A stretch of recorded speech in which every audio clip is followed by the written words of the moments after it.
Hey everyone, it's Rich Bennett. Can you believe it? The show is turning 10 this year. I am so grateful for each and every one of you who've tuned in, shared an episode, or even joined the conversation over the years. You're the reason that this podcast has grown into what it is today. Together, we've shared laughs, tears, and moments that truly matter. So I want to thank you for being part of this journey. Let's make the next 10 years even better. Coming to you from the Freedom Federal Credit Union Studios, Hartford County Living presents Conversations with Rich Bennett. Slow pitch or fast pitch?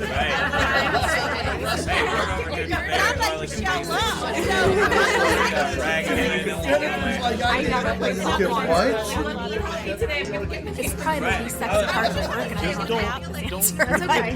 No, it's fine. The truth is... So what happens when the underground music scene, chronic illness, and relentless hustle collide?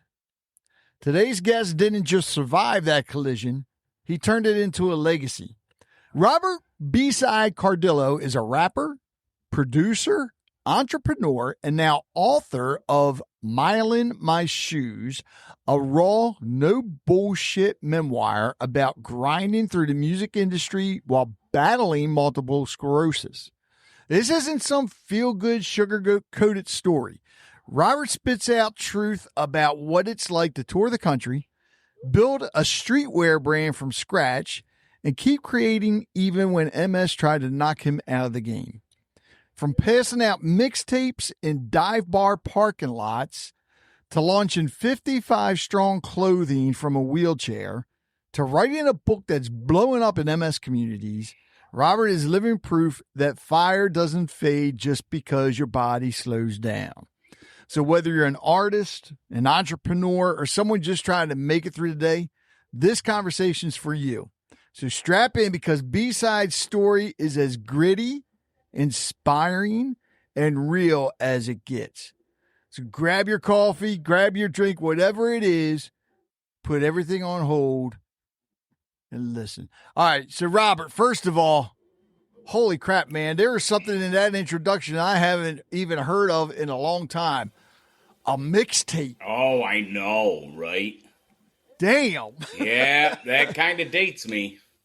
Holy cat. Now, for those of you listening, and I remember this is what, big in the 80s, maybe even the 90s? Yeah, and then it kind of came back in like the early 2000s as CDs. Oh, it did? Yeah, as CDs. Oh, CDs, yeah. Like CDs with mixed tracks on them and stuff. And then, 50 Cent really made it big here in New York. So He would do like remixes to people's tracks and then like kind of put it on like a whole like compilation CD and call it a mixtape.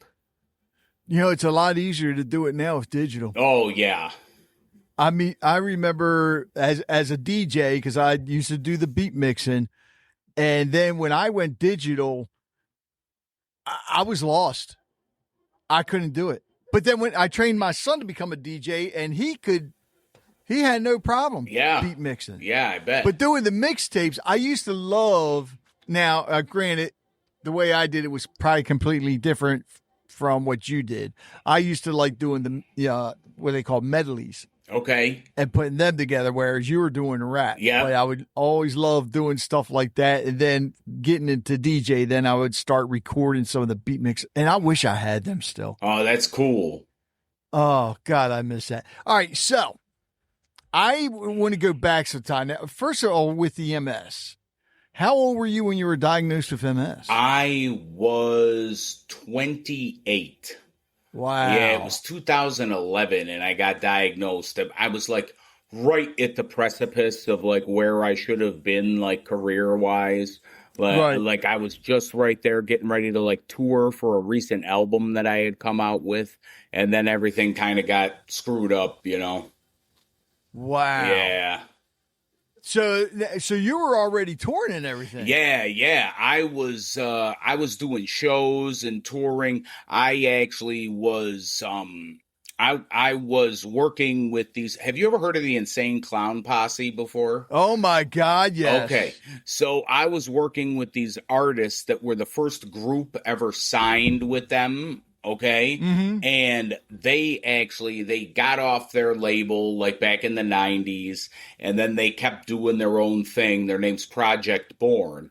And Okay. they would tour and do all kinds of shows and stuff like that. So I was doing a show in Pennsylvania, and Project Born was actually at that show, and one of the guys, Polk, he was there for my set, and he hit me up afterwards, and we exchanged numbers. I didn't really expect much of it, but then he hit me up and wanted me on an album that they were coming out with, and then we ended up striking up a friendship. And before you know it, I'm pretty much living in Flint, Michigan with these guys. And yeah. You didn't drink the water, did you? No, didn't drink the water. Okay. I was drinking Faygo soda. So yeah. Oh wow. Yeah. So, holy cow. Yeah. So yeah, that's where it was. And then I was with them in Michigan for a while, for probably about a good year, you know. And then we had toured everywhere. We had gone as far as California, you know. Wow. Yeah. There's Insane Clown Posse still together, aren't they? They are, yes. And are they, and correct me if I'm wrong, but aren't they doing a lot of wrestling stuff too? Well, right now, Violent J is doing wrestling, one half of them. And they actually have their own wrestling promotion, JCW.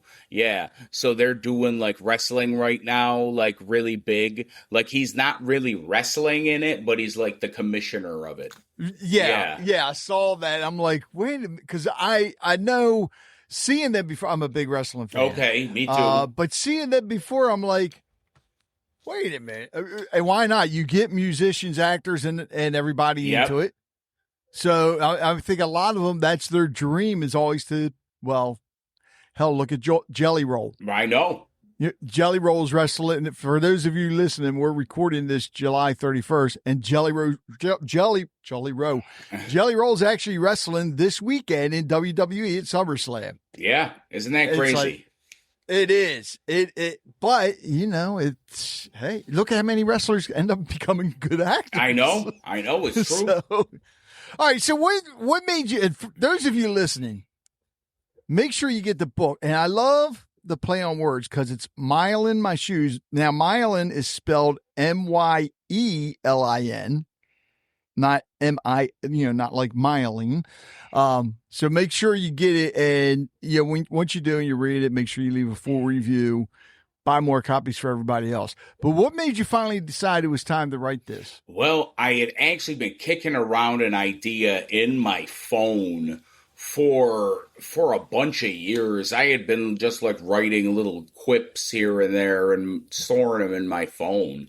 And then just recently I was working with my father on this business project that we're doing together. And then something happened where he had got into an accident. Somebody rear-ended him. And we kind of were on like taking a break from all this stuff. So I'm like, I need something to do to create, because when I'm creating, I'm not in pain. So I'm like, oh, let me see what's going on with this book. Let me see what I can do with this book. So I end up hooking up with ChatGPT. And I was using that for, just little creative things here and there. Right. So I actually asked it, I go, can you help edit a book? And it's like, yeah. So I started feeding it information, and it's helping me edit this whole book together. So I'm like, that is unbelievable. Wow. So I'm writing stuff, feeding it all this information, and it's like helping me just like editor would, Yeah. And I'm just like, this is amazing. So before you know it, I was done with this book, and I'm like, I need to publish it and, title it and all that. And then the Myelin My Shoes, the myelin, Myelin, is actually the coating that's around your nerves that the multiple sclerosis eats at. I did not realize that. Yes. So that's the play on that word. Yeah. Holy cow. Okay. That's interesting. I had no idea. Yeah. All right. So with the book, what was probably the hardest part for you to, and let me just clarify something first, because I know some of the listeners will be like, well, he didn't write it, ChatGPT did. You wrote it. Yes. You asked ChatGPT to edit it, which is a big difference. Big difference. Yeah. Right. Those of you listening, I want to make sure that you know that. But what was the hardest part when it came to writing the book? I would say going through parts of like my old life when I was talking about touring and things like that, because I really wasn't. It kind of sucks not to be able to do that stuff anymore. Yeah. And kind of going through that kind of stuff kind of hit me. And then, like unpacking certain things, like with my family, like how my parents had split up when we were younger and stuff. And then, just kind of like experiencing it through 42-year-old's eyes, and then actually seeing it and saying like, well, like I understand what my dad did, and it's like, well, and I can understand how tough it must have been with 2 kids and a wife and everything, but like I'd give it my damnedest shot at it. But, everybody can't do it. So, I mean, I understand that, it's a big thing. And, some people just can't do it. And that's all right. And, like I live with it. I can live with that. That's cool. Because me and my dad, we talked. We had a whole big thing. I went to his house in Mississippi. We ended up having this awesome talk together. Apologized to each other and everything. So I mean, that was great. It was just like a good bonding moment, Yeah. Yeah. And you also said this book wasn't written for sympathy or hype. Right. Just truth. Right. So what truth did you actually need to get off your chest the most? Well, I wanted to talk about how this disease kind of affected me through everything else, because I kind of describe how my life was before it, and then during it and with it. So that's kind of the way that the book goes. Like I talk about my life, and then I talk about getting the disease, and then I talk about living with the disease. And then there were a couple things I wanted to get off my chest about the music business itself. Yes. Yeah. And actually, so let's go back to the early music days. What did the underground scene teach you that no classroom ever could? That you don't need to make songs in a specific format to try and get on the radio or anything like that. You can just be yourself and just do it that way, and not have like some record label behind you telling you what to do. A lot of people don't realize the acting business, the music business, and even the arts. There's a lot of how can I say this politely? Politics. Yes, thank you. Yeah. A lot of politics in it. A lot of, I guess you could say, even you have to know somebody in order. Yeah. And actually, so I want to get back into this. So from DJs Dudley to Future Felons to solo projects, how did your sound evolve through those chapters of your life? I would say that it got more personal. Nice. Because it's like back when we were doing like this whole DJs Dudley thing, we pretended to be gangsters with like bandanas on our faces and stuff, it wasn't anything it was just like kid stuff, Yeah. And then me and my partner met each other, Shiesty, and then we started doing this thing called the Future Felons, and we were doing shows locally and stuff like that. So that was cool. And then, and then what happened is Shiesty, my partner, he ended up, having kids and doing the whole dad thing. And I'm like, I'll let you do that. Take care of that. I'm going to keep doing my thing. And I just kept continuing and now I'm here. Yeah. But I guess your music over the time, I guess, started telling more of a story than anything as well? Yeah. Okay. All right. So what did actually performing on stage feel like before MS entered the picture? And how did that feeling change once you had to perform from a wheelchair? The feeling of being on stage is like nothing that I can even explain. Whether it's like 2 people there or 2,000, it's just this unbelievable feeling. It's orgasmic. I don't even know how to describe it. Yeah. And the unfortunate thing is I've never been on stage in a wheelchair. I can't. Oh. Yeah. I can't go on stage. The stage is too hot for me with the MS. So I haven't. Yeah. So I haven't been on stage with the MS. And that's something that I think that I need to build my name up bigger to where I'll be able to perform at like a bigger place where I could be, cool and not have to worry about all the little stuff that I'd have to worry about at like small venues or. I never thought about that. Yeah. You know what? If you want it to happen, it will happen. Yes. Just keep your mind open, and somebody's going to make it happen. One thing I love about music, and I've said this for the longest time, and it's helped me. To me, music it's therapy. It is.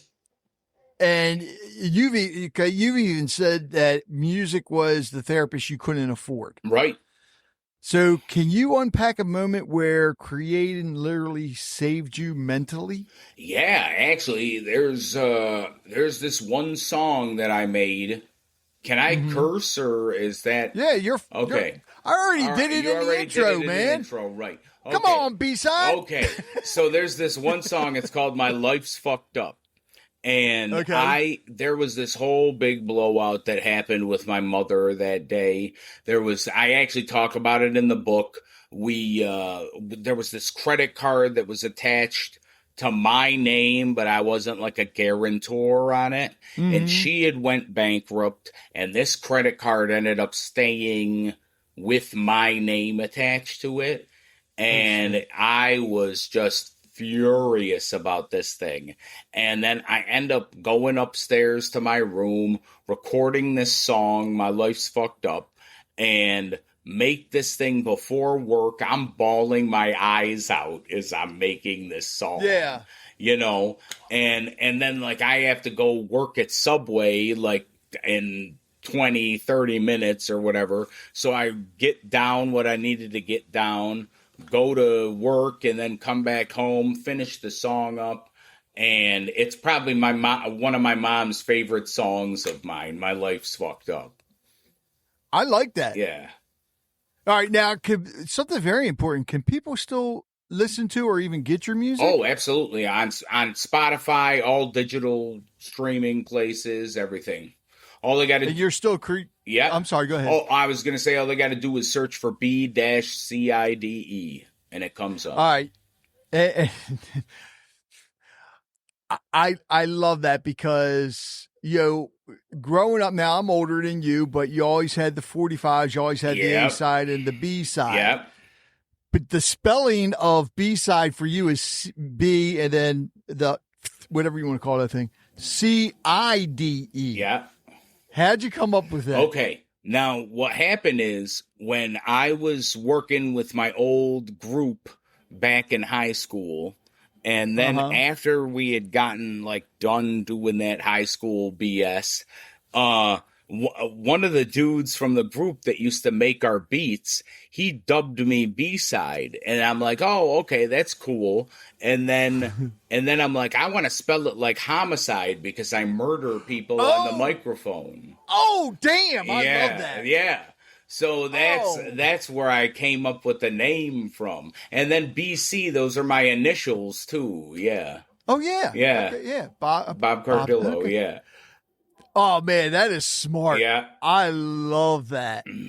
I never thought about the homicide thing, but that makes more sense. I'm thinking like, what does he like, apple cider or some shit? That's funny.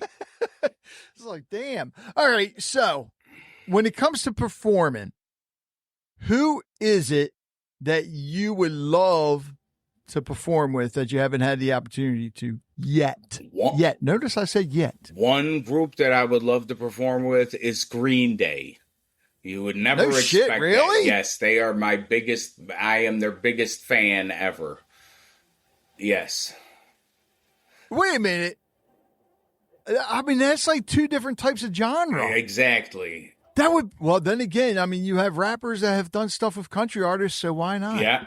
Like I would love to do a collaboration with them. I've been listening to them since 1994. They were my first band. when you first find the music that you listen to that carries on to adulthood. That was Green Day, and I still love them. So I have to tell you this story about Green Day. Yeah. And my son was a huge fan of them. Me and my buddies went to, there's a big nightclub here in Baltimore back in the day called Hammerjacks. And the Ramones were playing there. So we're like, okay, we got to go see the Ramones. So we get there and the Ramones weren't on stage yet. And this other band was performing. Everybody's just sitting there drinking, having a good time. The band was pretty good, but nobody knew who they were.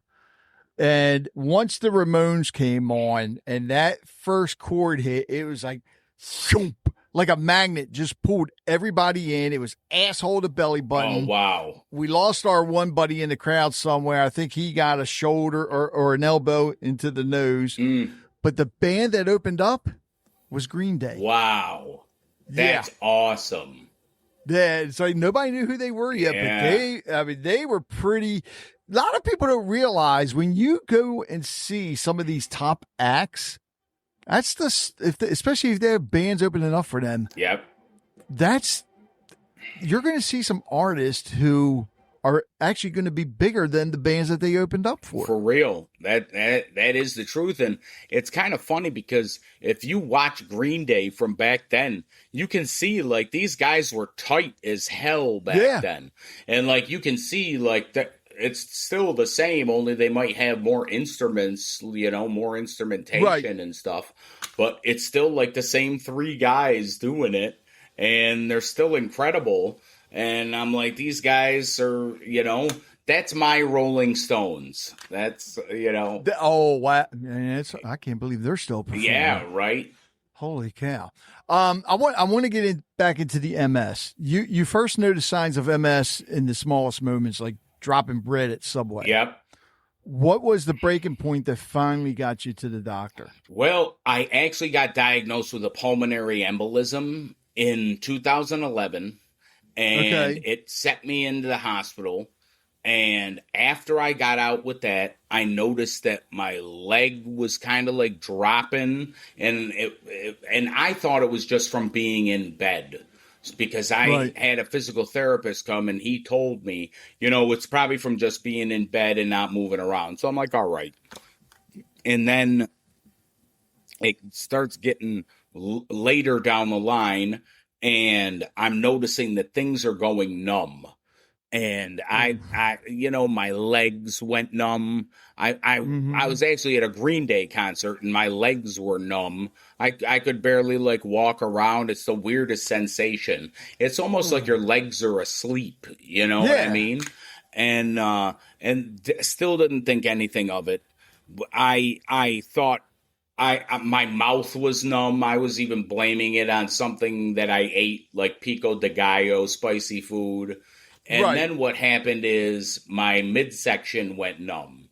And I'm like, oh, shit. Yeah, I need to go see a doctor now.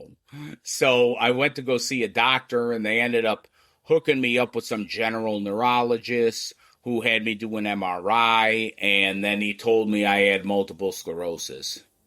Damn. Yeah. All right, so what was that like when walk us through that moment when he came in. And was anybody with you at the time at the doctor? Yeah, actually, it was my ex-fiance's father was there with me at the doctor. And I was, the way the guy made it sound is, he said to me, "Oh, take these shots, you'll be fine." Never explained anything to me. Yeah. We live, where I live, we live in Utica, New York. It's horrible for healthcare. And like this doctor's just like, "Oh, take these shots, you'll be good." So I'm taking these shots and I'm noticing that I'm kind of getting worse, you know? And Jesus. And then my father's like, "You really need to get with these doctors in Rochester, New York." Yeah. And he happened to be friends with somebody that they had a wing of a hospital in Rochester named after this guy's family, Constantino. Oh, wow. So he gets me hooked up with the University of Rochester. They have this MS specialty center. So they specialize in MS. They're like world renowned for it. So that's good. So I got hooked up with them. They end up doing the same test that this idiot neurologist in Utica did on me. Man, this MRI from Utica looked like a 1950s television. The MRI from Rochester looked like a full 4K HD thing. And my doctor, she's showing me all over, like, this is where the lesions that the MS causes are. They're in your spine. There's only a couple spots in your brain and stuff like that. Wow. Totally explaining it to me. You know what I mean? Like, on a human level. Right. Yeah. All right. I've got to share something with you. If you're in Maryland and thinking about real estate, you've got to check out Daniel McGee and the Victory Team. A close friend of mine sold their house with them, and honestly, I was blown away by the smoothness of the process and the level of care they received. And it's not just them. Several others in my circle have had similar experiences. Daniel and his team have this personal touch that's just so rare these days. They actually listen and tailor their services to fit exactly what you need. And with fees way lower than the industry standard, you really feel like you're getting luxury service without that hefty price tag. So whether you're buying or selling, go to victoryteamsells.com and get started with Daniel McGee and his incredible team. Believe me, with them, it's not just a transaction, it's a relationship. All right, do me a favor, because there may be some listeners that actually don't know what multiple sclerosis is. Explain to them what actually, two-part question. Sure. Explain to them what it is, and also some of the biggest misconceptions about it. Sure. Well, multiple sclerosis is a neurological disease that actually eats away at the stuff. It eats away at the lining of your nerves that's called myelin. And it's an autoimmune disease. So it's your body attacking these nerves in your own body, you know, and it's kind of like an electrical cord that's frayed. That's how I like to explain it. Right. So, and then it gives you like kind of little glitches in your nervous system, so things might not work. Like you're like my MS, a lot of it's in my cervical spine. So I attribute that to why I can't walk well. And there are people that have MS and their brain's really bad. They can't see, they can't, you know, they need help breathing and anything you can think of. And the thing that I guess is like a misconception is there could be somebody with MS walking right next to you and you'd never even know it. Know it. Yeah. Yeah. That's what Christina Applegate has, right? Yes, it is. All right. With that, because I think of Michael J. Fox when he was diagnosed with Parkinson's. Right. And he started the nonprofit, and he's done more for Parkinson's now than I don't think any other group has. Yeah. With MS, are there any, whether it be virtual, in person, like you have AA, NA, and all that, any support groups where you all can get together and meet? Because I think that, especially with you, you're so positive, it's helping bring everybody else's spirits up. Well, they have like MS support groups through the National MS Society. And like, I'm not really sure where to find them. There's nobody really like local here. It's not, and actually there's a lot of instances of MS in Utica, which is kind of, which is kind of surprising. And I think it has a lot to do with the environment. I mean, that's really where it comes from, is the environment, but they don't know where it comes from. They actually have no idea how it starts and how to finish it. So they better get some better doctors. I know. That's for sure. I know. It's bad. All right. Are you Utica? I'm trying to think. Are you guys near a military base or anything? Yes. Griffith Air Force Base in Rome, New York. And they've had a lot of runoff of bad chemicals and stuff. I mean, we know how the military is on talking about things of that nature. It's not like they don't like to openly admit things about stuff like that. So, we're all guinea pigs. Yes, we are. Yes. I've always said that that's a whole nother podcast. And I just mentioned about how you lift people up. In the book, you said this disease didn't win. It's just switched the rules. Right. What does that mindset look like in your daily life now? Well, now, instead of getting pissed off at every aspect of my life, I kind of just sit there and take a breath and just deal with what I have to deal with, and look at things more of a glass half full than half empty. And that's thanks to my mother. My mother helped instill that into me. And she's like, you need to start looking at things more positively. Otherwise, you're going to end up dying. It's not going to be good for you. So I started looking at things more positively. And, I still get upset at things. There's still things that, upset me, because your body doesn't work the way that it used to. But I do try and have a better outlook on things. All right. You've also been open about the mental health impact. Yeah. Especially in moments of isolation, anger, or grief. How do you keep your mind sharp and your spirit intact on hard days? What I like to do is, if it's a tough day, I do like to do a little just thinking and just trying to get myself out of that funk. Or I'll try and write a song or something along those lines to try and get me out of it, even if it doesn't make sense necessarily. So I'll just try and write stuff to get it off my chest. And I guess that could be the same for anybody that's dealing with depression. If you can get stuff out some way, even if you can write it down, you don't ever have to do anything with it. Just crinkle it up and throw it in the garbage afterwards. Just get stuff off your chest. Now, do you like reading? It's kind of hard for me right now to read. So I like listening to audiobooks and stuff on Audible. All right. B-Cide. Yeah. That's still reading. Yeah. Man. I mean, my daughter argues with me all the time because I love audiobooks. She argues with me all the time that that's not reading. I said, yes, it is. Yeah. If you're taking it in, it's reading. Right. I mean, because I even brought up the part, it's like, so you're telling me that if a blind person's listening to an audiobook, they're not reading? Oh. She goes, well, no, they can read Braille. I'm like, I couldn't win that argument, so I just gave up. Oh, my God. That's funny. Actually, is your book in audio form? Yeah, and I did it myself. Yeah. Smart. Yeah. Good. I love it. Yeah.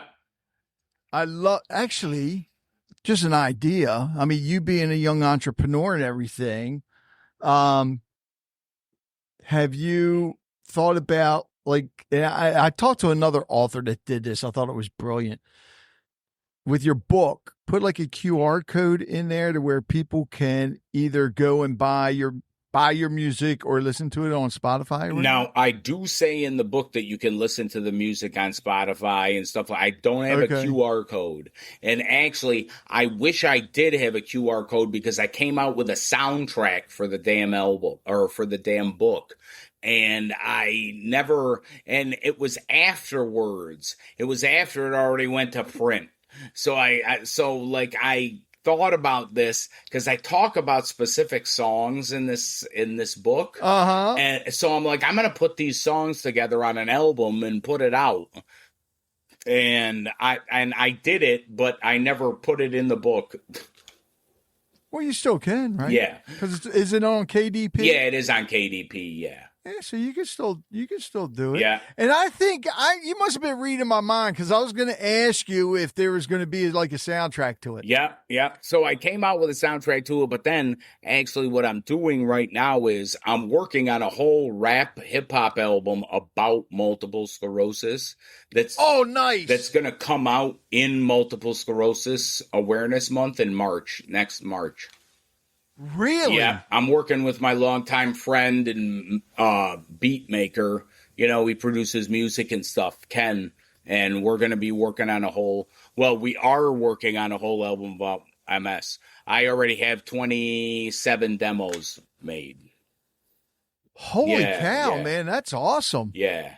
You are keeping busy. Yeah, I try and keep busy. It's the only thing that keeps my mind off the pain.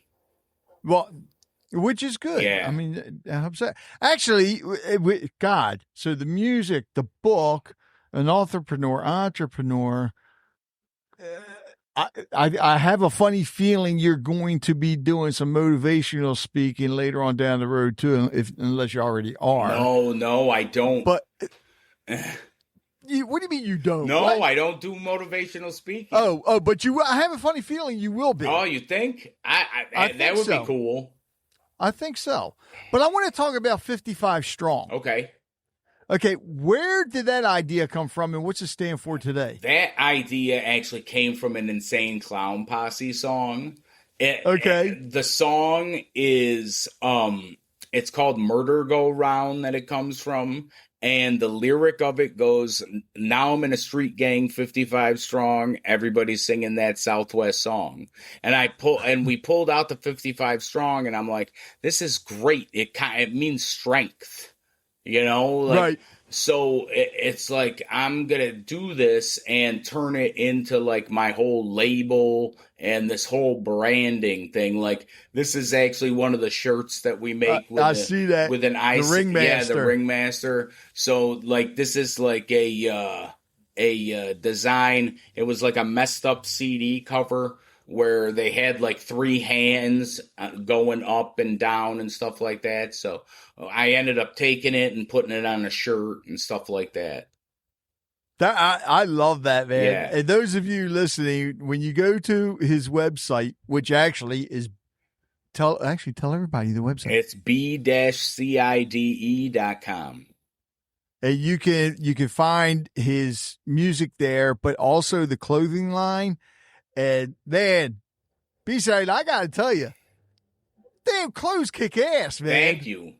I love them. Thank you. I love them. I don't know if it would look right for a 62-year-old Santa Claus to wear, but I know my son and especially my daughter. When I show my daughter later, she's gonna be like, "Oh, I got to get that. I got to get that." My son is actually might both be big fans of Insane. So really? I don't know. Oh yeah. Yeah, I'm pretty sure my son is. That's cool. Matter of fact, my son just went and didn't they just perform somewhere? Yeah, and they were probably around the area too because they were on the East Coast really like about 2 or 3 months ago. Yeah, at some festival, I think, or something. Yeah, like they that. might have, I know that they had done some festivals and stuff. Okay. Yeah. I think my son just went and saw them there. So with the entrepreneur stuff, because you got the clothing line, the book, what's next? I know your mind's always coming up with different things to do. Well, the next thing actually is this whole business thing that I'm doing with my dad. Yeah, it's called the Cardinal Center, and what it's going to be, we're going to be making videos for people's businesses. What it is politics equals profit. And we're going to show people that are business owners how to navigate the political system, or not even talk about politics in your business, because that is the dumbest thing that you could do. Yes. Is don't talk politics at all. So basically, that's brilliant. Yeah, like my dad's been working in. My dad used to work for HUD and had jobs he used to work for George Bush and stuff like that, and George Bush too, actually. So so yeah, and he was part of like the relief with Hurricane Katrina and stuff. So he has like probably about like 40 years or more in government. So yeah, so we're gonna try and teach businesses how to navigate the system to help them save money. That is what is up next. That is great, because you see it a lot. People that own businesses, and especially on social media, they'll start posting their thoughts, their political thoughts, and it'll kill you. It'll kill your business, and they don't realize that. They don't realize one way or another it kills your business. Yeah. Yeah, it doesn't matter if you're on one side or the other. You talk about it, you're dead in the water. And I learned the hard way, because my one business is it's a good news website, Positive News. Yeah. And my wife told me for the longest time, she goes, you cannot post any political stuff or anything negative. It's going to come back and bite you in the ass. Right. And it took me a while, and it's funny because locally here, for the past 2 or 3 local elections, a lot of people kept trying to get me to run for office. Oh, and thank God I didn't, because I don't care what side of the aisle you're on.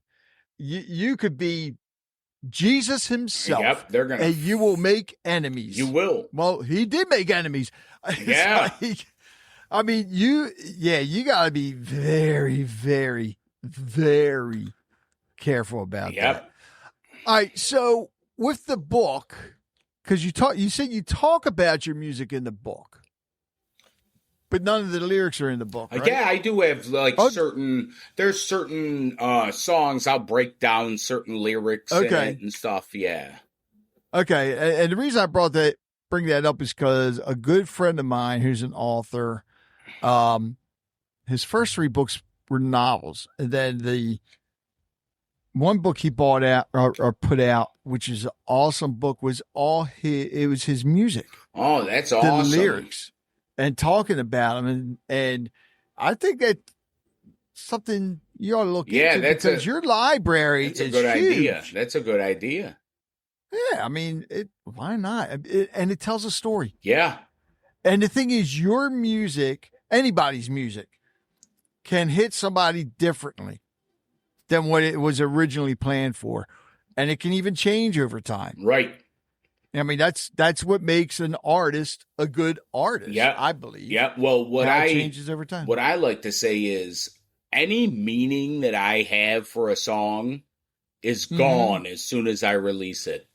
It means what it means to you after I come out with it. It could mean like XYZ to me about like a relationship or something, but once I put it out, it could mean something about somebody trying to overcome alcoholism or something like that, So that's what I love about music. Yeah. And the funny thing is, even with instrumentals, because if you listen to instrumentals, if it's a good instrumental, it'll put words in your head. Does that make sense? It does. And I mean, even you go back to the classical music, it does. You listen to Mozart or anything. I know. But oh my God. Might have to turn that into some type of rap. Maybe not. I don't know. All right. So you've been on a lot of podcasts. I have, yes. How come you haven't started one yet? Well, I used to have one. Me and my buddy Mark had a podcast called BM Talk, Shit Talk. Yeah. And, we started doing it. We were doing it before COVID.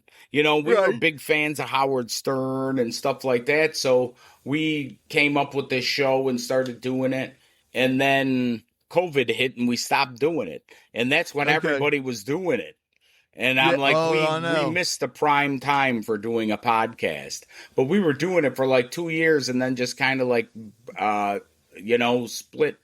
split up doing it. Like, he's big with his kids and stuff. So like I say, I can't stop you from hanging out with your kids and stuff. So, but let me ask you this. Oh, go ahead. Oh, I was going to say, but we've thought about bringing it back. Maybe recording like once a week or something. Yeah. How many podcasts are out there that you know of that's focused on MS? There's not too many. I know there's a few, but I know Christina Applegate actually has a podcast about MS. Yeah. Oh, I didn't know that. Yeah. I think that may be your call. Yeah, it may be. Or even reach out to her if she has guests on with MS. Reach out to her about being on her show. Yeah, I was thinking about that, but then I see that she's sponsored by a big drug company. So, yeah.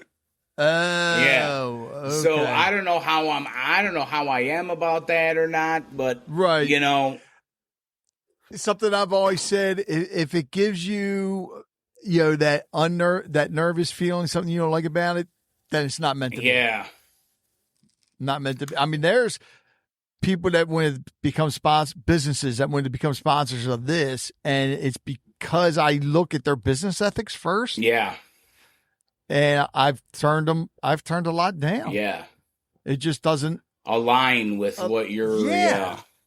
It's like, no. I don't need that. All right. So I forgot where I was going here, man. Oh, all right. So for people facing chronic illness or invisible battles, what's one thing you want them to remember after hearing your story?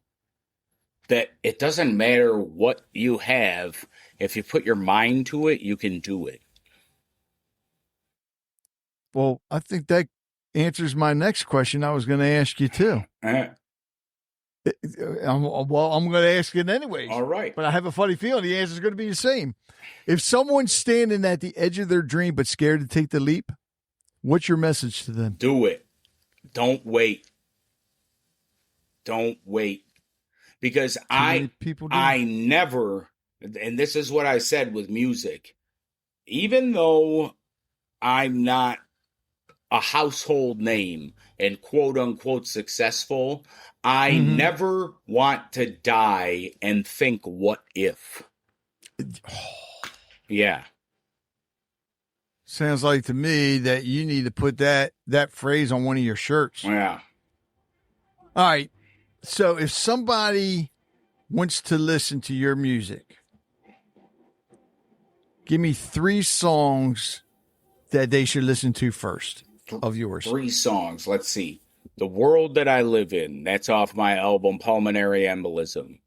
My Life's Fucked Up. That's on the soundtrack CD right now. And Y'all Came Here to Party with B-Cide. That's on my album, The Self-Proclaimed King. I love that, man. Yeah. Damn.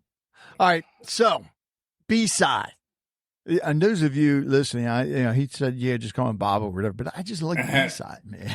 That's cool. I was on a show yesterday with somebody, and she's like, oh, I love your name. Yeah. I mean, if I try to do it, I'd probably be like Z-Side. I'd be like at the very bottom. All right. So before I get to my last question, which I have no idea what it's going to be, is there anything you would like to add? If you like what you hear, check out the book, check out the music, and just go to my website, b-cide.com. Hit me up. I'm pretty available. I'll always hit up people that hit me up. I'm an open book. So, and those of you listening, once you get the book and the music, make sure you leave reviews for both. Yes, leave full reviews. Very important. All right. So B-Side, what I like to do, I have 100 different questions here. Don't worry, I'm not going to ask you all 100. But I want you to pick it, and I have no idea what the question is going to be. But somehow or another, a lot of the guests I've had on, the question they've picked somehow or another aligns with what we've been talking about. Okay. So pick a number between 1 and 100. And while I'm looking for that question, tell me why you picked that number. 17. 17. Yeah. Why that number? Well, it is a big number in ICP lore for the Insane Clown Posse. I think it's a lucky number, and my brother was born on the 17th of July. I can't get that song out of my head now, man. 17 by Winger. Oh. God. All right. Okay, that's a good question. What's a question you often ask yourself? What's next? All right, Goldberg. Oh, no, that would be who's next? Never mind. Who's next? No, what's next? What am I doing next? And now that's the thing with your father. Yeah. With your father or father-in-law? My father. Your father. Yeah. You know, that could turn into a podcast as well. Yeah. You never know. I know. Man, B-Cide, I want to thank you. It's been an honor. If you ever make it down this way, hit me up. Absolutely. We'll go get some good food. I don't know if you like seafood or not. Love it. But, well, you know, you've never had crabs until you've come to Maryland. That did not sound right. Let me rephrase that. You've never had good Maryland steamed crab. You've never had good steamed crabs unless you've got them here in Maryland. Oh, I love crabs too. Wow.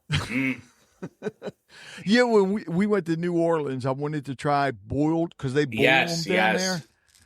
And I guess they weren't in season or whatever, but I never did get them. Really? So, yeah, so I'm going to have to go down there again and because I wanted them in oysters. But weren't able to get them. But I was able to get the crawfish pie. Oh. But that was New Orleans is one of my favorite places. I've only been there once, and I need to go back because there's so many. And we were there for a week, but there were so many places I didn't get to. Like I wanted to go to the Jazz Museum. Oh, that's got to be cool. Yeah. I think the Katrina Museum. We went to the World War II Museum, which was, man, that's a whole day event. Oh, wow. That was awesome. But I also wanted to try. Because we went to the restaurants where everybody goes to. I want to try the old, I like to call them the mom and pop places. Yes, no chains. Yes. Yeah. Because I've always heard those are the best. And I wanted to try the Sazerac cocktail. Oh, okay. Because that's where it's made from. And we were right around the corner from the Sazerac bar, but I never did get my cocktail. Oh. Just means I got to go back. Yeah. And I wanted to work while I was down there. All the people I kept meeting, but I was told I was not allowed to bring my podcast equipment. I could have sat down every day and just talked with different people down there. It was amazing. I bet. But that's another trip. So, man, B-Cide, thanks a lot, brother. You're welcome, man. It's been a pleasure. You're a great host, man. Well, thank you. You're welcome. Thank you for listening to the Conversations with Rich Bennett. I hope you enjoyed today's episode and learned something from it as I did. If you'd like to hear more conversations like this, be sure to subscribe to the podcast so you never miss an episode. And if you have a moment, I'd love it if you could leave a review. It helps us reach more listeners and share more incredible stories. Don't forget to connect with us on social media or visit our website at conversationswithrichbennett.com for updates, giveaways, and more. Until next time, take care, be kind, and keep the conversations going. You know, it takes a lot to put a podcast together, and my sponsors help out a lot, but I also have some supporters that actually help me when it comes to the editing software, the hosting, and so forth. There's a lot that goes into putting this together. So I want to thank them, and if you can, please visit their websites, visit their businesses, support them however you can. So please visit the following. Full Circle Boards. Nobody does charcuterie like Full Circle Boards. Visit them at fullcircleboards.com. Sincerely Sawyer Photography. Live in the moment. They'll capture it. Visit them at sincerelysawyer.com. The Harford County Health Department can help eligible pregnant women and children with low to average incomes get free health insurance through the Maryland Children's Health Program. Call 410-877-1040. That's 410-877-1040.